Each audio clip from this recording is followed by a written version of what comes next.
craze for alternate medicines. Would you know the budget of Europe's last year's alternate medicine? $70 billion. Is it music to the ears of Ayurveda people? $70 billion. There's so much a movement of Ayurveda today.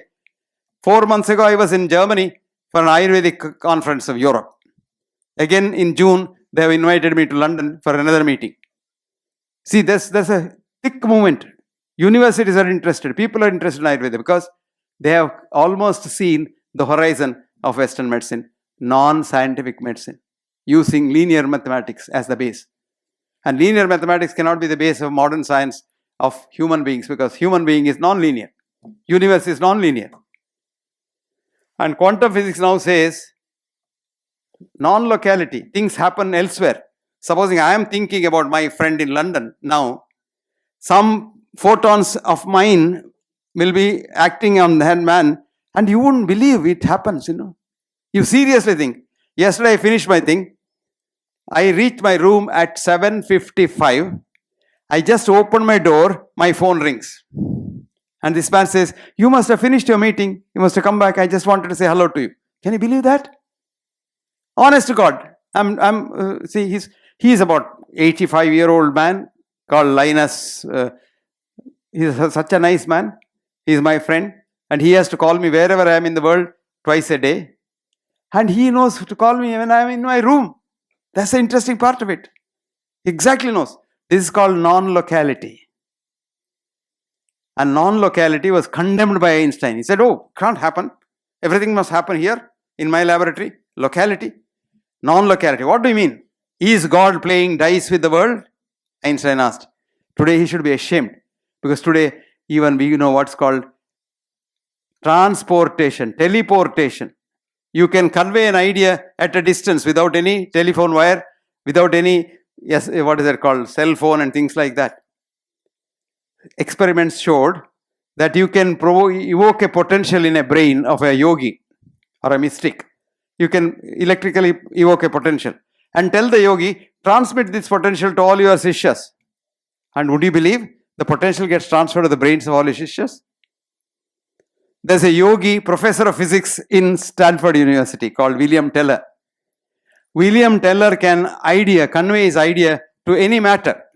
He will keep a glass of water here and say, he'll concentrate on that and say, let this water have pH of 4.5, pH of 4.5, pH of 4.5. After some time, you take that water, pH of 4.5. You drink it, it's water, but the pH is 4.5. You know the pH of this water? RO, reverse osmosis water, slightly acidic. Be careful when you drink it.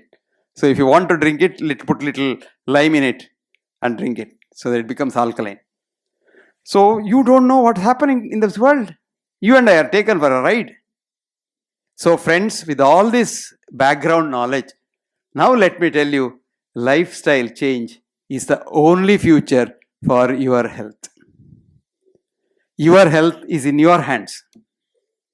It's not in anyone's hands. It's not in doctor's hands, medicine's hands. No. You don't know when once you get a disease, what will happen to you. The greatest neurosurgeon, one of the best neurosurgeons in America, an Indian boy, youngster, very interesting boy.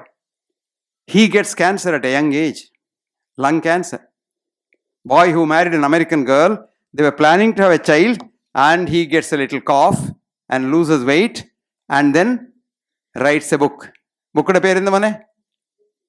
Good girl. Molu nalla mola. Parai. When breath becomes air. You must read that book.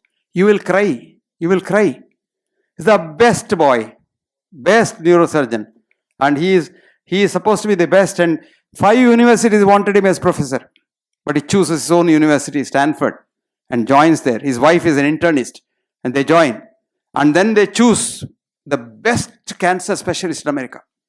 Because Western says, just Google it and they get the best cancer specialist.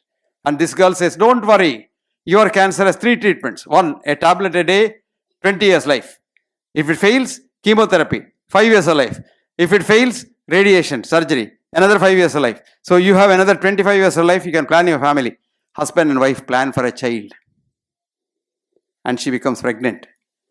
Tablet fails, chemotherapy fails, to cut the long story short, he dies. But before dying, he writes this book. This boy has done masters in English literature before going to the medical school in Yale, and he is a fantastic English, I tell you. This is a book worth its weight in gold. When breath becomes air. What a beautiful thing. When breath becomes air is a poem written by Walt Whitman, and the same poem's title he takes for the book. And if you read that book, you know this relying on doctors, medicines, and things like that is like relying on the devil. You rely on yourself. You say, let me not get cancer. If I get cancer, God only can help. I mean, if money can do and treatment, Jayalalitha would have died. Would she have died? She shouldn't have died. Because she can command anything in the world. But then, it has limitations. That is why